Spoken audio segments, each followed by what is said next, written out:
with United Nations says over 420,000 children affected by Amazon drought. Biden splits aid to Ukraine as Trump win brings uncertainty. South Korea says not ruling out arms supply to Ukraine. German elections loom as shows fires menace to coalition falls, and Australian Prime Minister Albanese seeks social media ban for under-16s. Stay with me for these and more stories. According to the United Nations, over 420,000 children in the Amazon basin have been affected by dangerous levels of water scarcity and drought in 3 countries.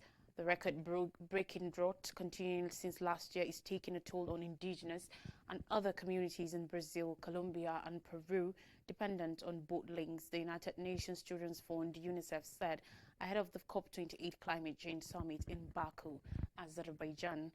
On Thursday, UNICEF Executive Director Catherine Russell said in a statement, "We are witnessing the devastation of an essential ecosystem that families rely on, leaving many children without access to adequate food, water, healthcare and schools.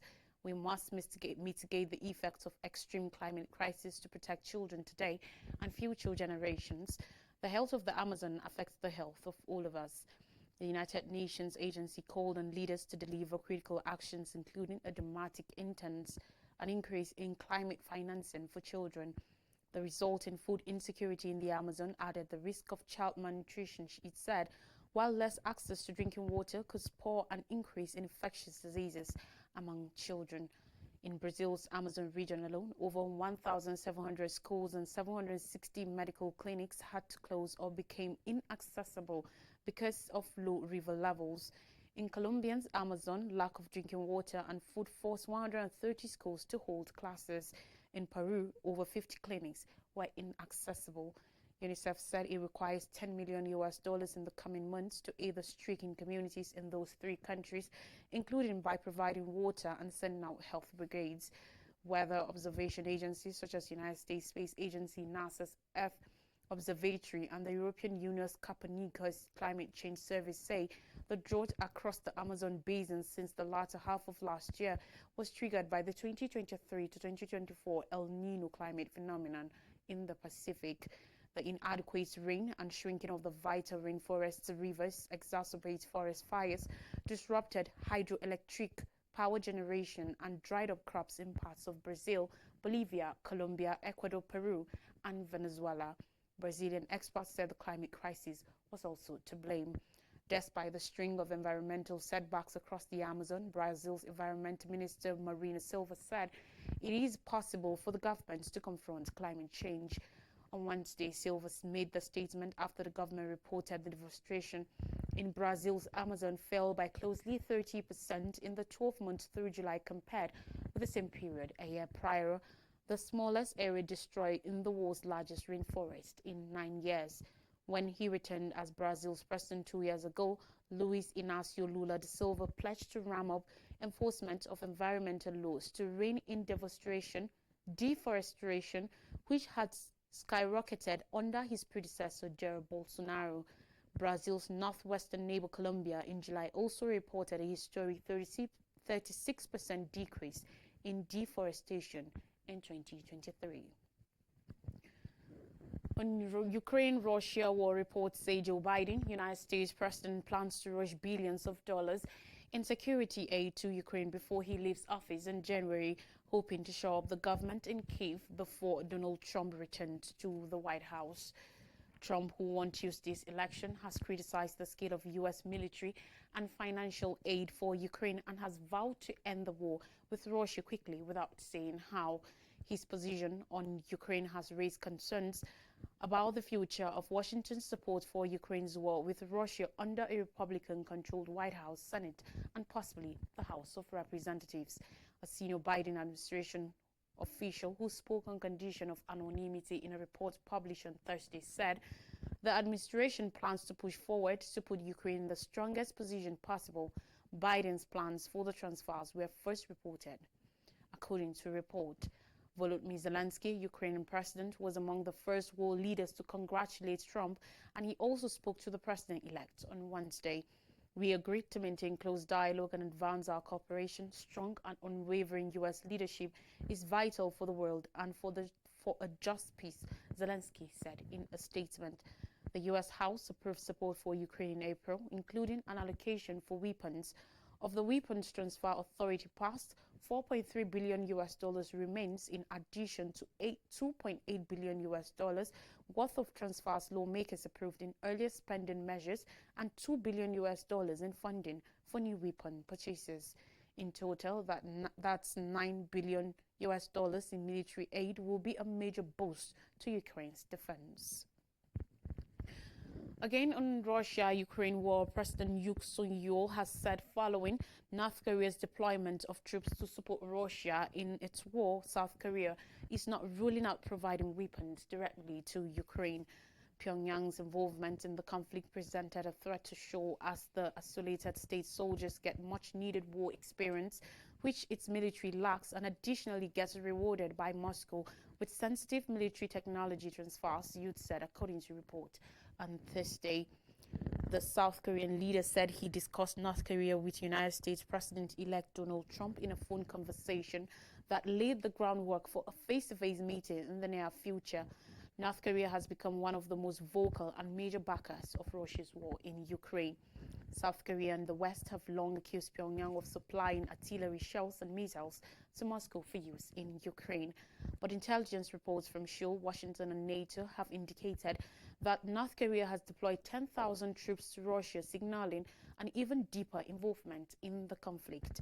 Yoon said his office will monitor the unfolding developments connected to the operations of North Korean soldiers, and if he decided to provide weapons to Ukraine, the initial batch will be defensive. Ukrainian Defense Minister Rustem Umerov said, according to reports, that the Ukrainian military had its first confrontation with North Korean soldiers. Ukrainian President Volodymyr Zelensky, who has criticized the West's lack of response to the arrival of the North Korean soldiers on the front lines, and said these first battles with North Korea open a new chapter of instability in the world. South Korea supplies weapons to Poland, including rocket launchers, tanks, and F-A-50 fighter aircraft. On Monday, a day before the U.S. election, South Korea and the U.S. signed a 5-year plan under which Seoul agreed to an 8.3% increase in its 2026 contribution to the cost of maintaining U.S. bases in the country to 1.52 trillion won, that's 1.09 billion US dollars, with future increases capped at 5%. Away from Ukraine-Russia war now on election, Germany's ruling three-party coalition has crumbled after Chancellor Olaf Scholz sacked his finance minister, making the way for an early election and stoking political chaos in Europe's largest economy. After sacking his finance minister Christian Lindner of the Free Democrats FDP party on Wednesday, Scholz is now anticipated to head a minority government with his Social Democrats and the Greens. The collapse of Scholz's political alliance caps months of squabbling over budget policy and Germany's economic direction, with the government's popularity plummeting and far-right and far-left political forces surging. We need a government that is able to act, that has the strength to make the necessary decisions for our country, Scholz said, according to reports. He said he fired Lindner for his obstructive behavior on budget disputes, accusing the minister of putting party before country and blocking legislation on spurious grounds.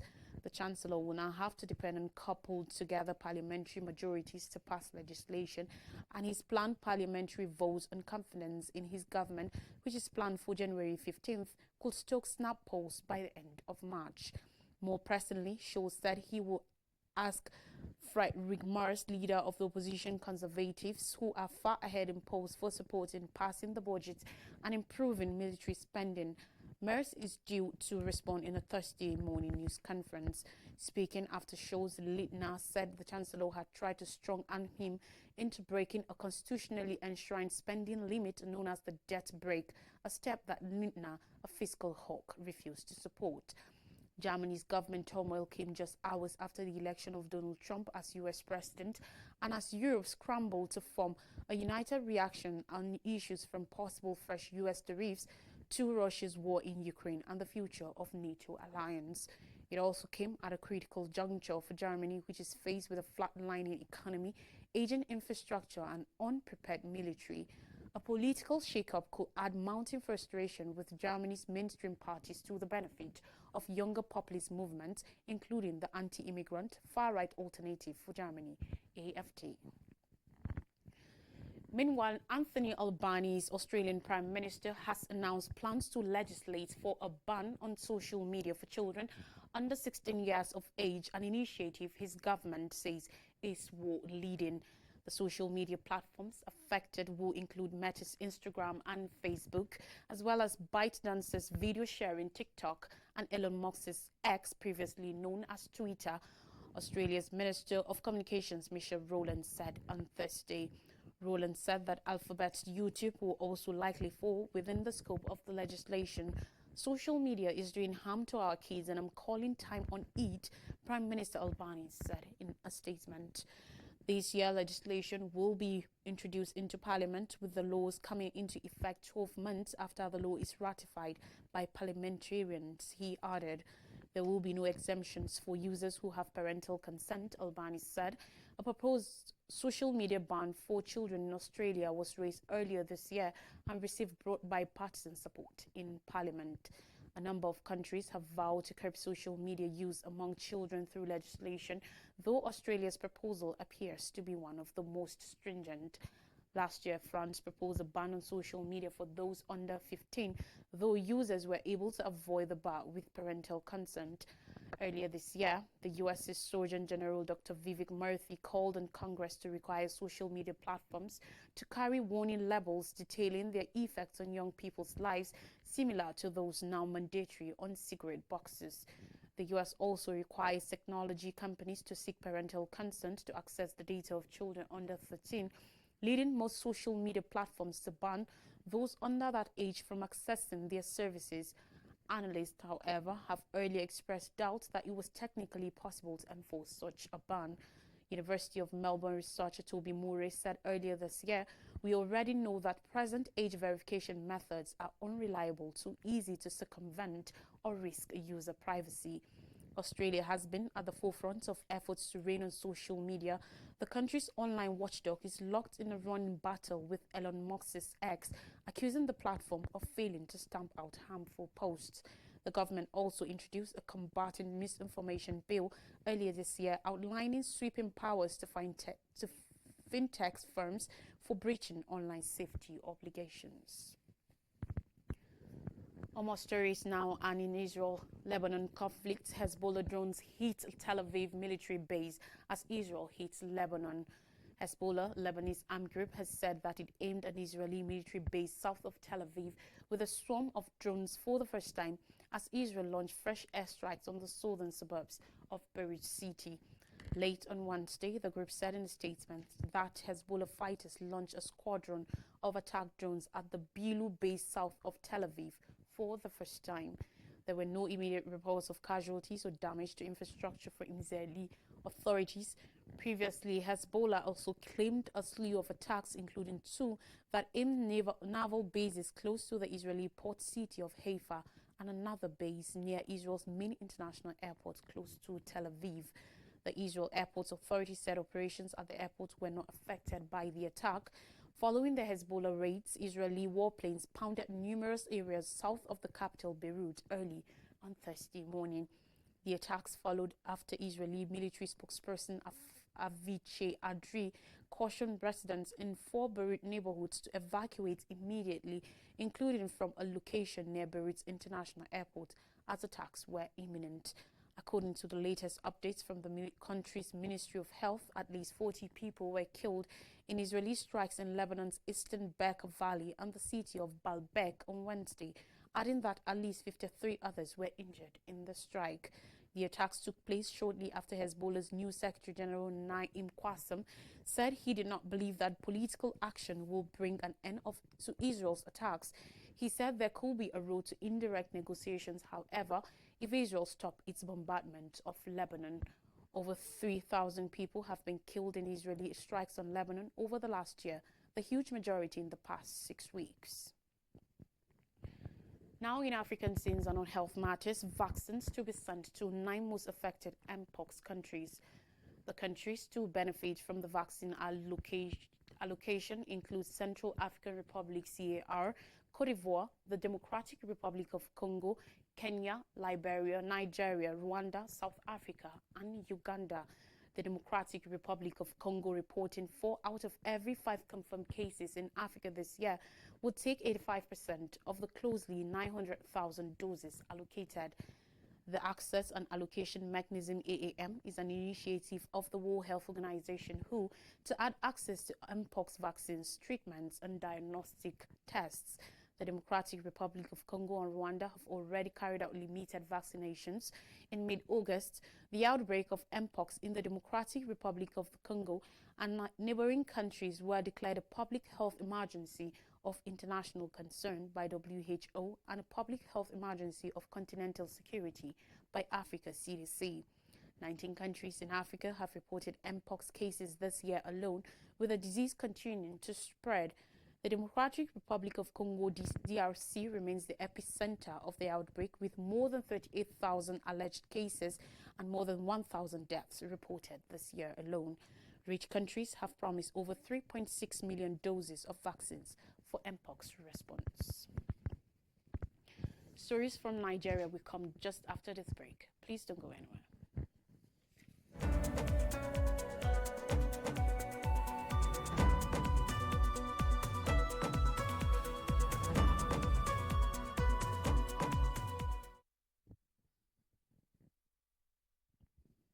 Yes, you are welcome back. And stories from Nigeria now. We begin with a sad note. Tinubu orders half-mast flags in tribute to Lagbaja.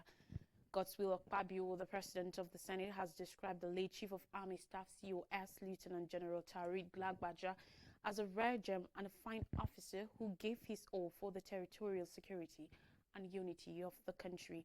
A statement by media advisor to the Senate President Jackson Udom said Senator Akpabio received news of the death of the late military chief with shock, describing him as a general who always led his troops from the front in all combat situations.